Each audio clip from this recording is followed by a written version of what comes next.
picture-perfect day for the end of February, but not if you're a firefighter.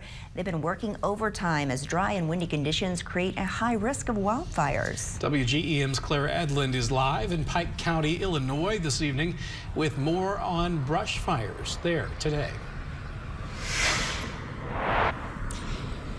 Daniel and Raja, I had the Griggsville fire chief take me out to Valley City where a brush fire occurred yesterday evening. And in the middle of interviewing him, the fire resurged. Now, Fire Chief Larry Bradshaw luckily had a shovel in his car, which he was able to contain until 3 other Pike County fire departments arrived, all volunteers in the middle of their work days, mind you, to put out the blaze. Bradshaw says it all started last night and could have easily been avoided.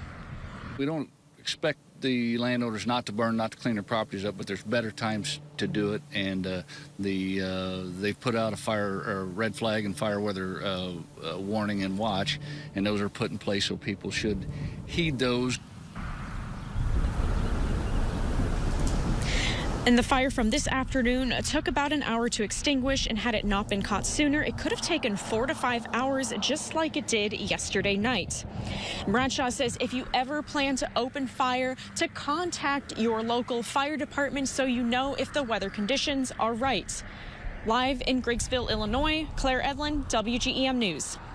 All right, thank you, Claire. And in some tri-state cities, it's against the law to open burn. Fire officials advise you to check your local ordinances in your area.